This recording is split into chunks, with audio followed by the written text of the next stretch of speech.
Hello friends, welcome back. आपने thumbnail में देख लिया कि क्या आप कहीं ये प्राणायाम गलत तो नहीं कर रहे हैं। जी हाँ, मैं बात कर रहा हूँ कपालभाति प्राणायाम की। One of the most famous pranayama. इसका नाम आपने कहीं ना कहीं कभी ना कभी किसी ना किसी से सुना होगा। तो कपालभाति प्राणायाम के वैसे तो बहुत सारे बेनिफिट है, पर आज मैं आपको जो बताने वाला हूँ, ये जानने के बाद, ये सुनने के बाद आप अपने कपालभाति प्राणायाम करने का तरीका डेफिनेटली बदलने वाले हैं। कई बार आपने टीवी में बड़े बड़े सुपरस्टार लोगों को देखा होगा जो ये करते हैं प्राणायाम, और योग गुरु जिनको बोल सकते हैं, वो आपको जो प्राणायाम बताते हैं क्या वो कितना सही है साइंटिफिक तरीके से और कितना गलत है। हालांकि कपालभाति के ऊपर इस वीडियो पे बहुत सारे वीडियोस मैं पहले बना चुका हूँ। अगर वो वीडियोस आपने नहीं देखे तो लिंक मैं डिस्क्रिप्शन में डाल दूंगा। और साथ ही साथ कपालभाति का सही तरीका बताने वाला हूँ कि क्या सावधानियां आपको बरतनी है कपालभाति करते वक्त, और आप क्या क्या गलतियां करते हैं, या जो लोग जनरली जिनसे मैं बात करता हूँ या मिलता हूँ वो लोग क्या क्या गलतियां करते।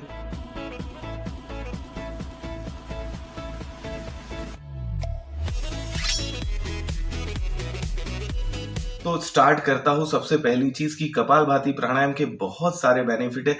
ये वेट लॉस में आपकी मदद करता है। बहुत ज़बरदस्त तरीके से वेट लॉस करने में मदद करता है। साथ ही साथ ये आपके थायराइड ग्लैंड्स को मेंटेन करने का काम करता है, आपके मेटाबॉलिज्म को, क्योंकि thyroid glands directly indirectly connected होता है आपके मेटाबॉलिज्म से।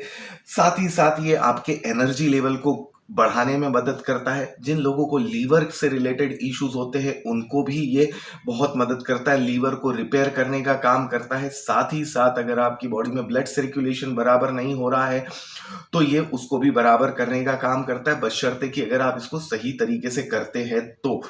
अब दोस्तों, मैं आपको बताने वाला हूं कि इस प्राणायाम को गलत करने के या बिना गाइडेंस के करने के क्या क्या नुकसान हो सकते हैं वो बताने वाला हूं। और ये वो नुकसान है जो गूगल पे साइंटिफिक तरीके से आपको बहुत आसानी से मिल जाएंगे। जी हाँ, कई बार आपने सुना होगा कि हार्ट डिसीजेस ठीक होती है कपालभाति प्राणायाम करने से। ये बहुत गलत इन्फॉर्मेशन है। सबसे पहली इन्फॉर्मेशन कि अगर कपालभाति प्राणायाम आप गलत तरीके से करते तो ये आपके हार्ट अटैक लाने का काम करता है। दूसरी चीज, ये आपके ब्लड प्रेशर को हाई कर सकता है। तो जिन लोगों को हाई ब्लड प्रेशर का प्रॉब्लम है वो प्लीज अंडर गाइडेंस कीजिए, या फिर किसी सर्टिफाइड ट्रेनर के साथ में कीजिए, या फिर प्रॉपर तरीके से सीखिए। मैं इस वीडियो में आपको सही तरीका भी बताने वाला हूँ। तीसरी चीज, जिन लोगों को हर्निया का इशू होता है वो लोग ये प्राणायाम को बिल्कुल भी ना करें। इससे हर्निया होने का चांसेस होता है अगर कोई गलत तरीके से ये प्राणायाम को करता है तो। ये प्राणायाम कभी कभी जिन लोगों को स्ट्रेस ज्यादा होता है उनका स्ट्रेस बढ़ाने का काम करता है, चिड़चिड़ापन भी लाता है। तो अगर आप इसको गलत तरीके से कर रहे तब ये साइड इफेक्ट होंगे। तो ये बात का ध्यान में रखिए कि गलत प्राणायाम ना करें, क्योंकि इसके नेगेटिव इफेक्ट्स भी उतने ही खतरनाक है जितने इसके पॉजिटिव असर्स आपकी बॉडी पे अच्छे तरीके से होते हैं। अब आता हूँ फ्रेंड्स, किस किस को ये प्राणायाम अवॉइड करना चाहिए या बिल्कुल भी नहीं करना चाहिए। उनमें सबसे पहला है एपिलेप्सी के अटैक्स जिनको आते हैं, एपिलेप्सी जिनको इश्यूज होता है उनको कपालभाति प्राणायाम किसी भी हालत में नहीं करना चाहिए।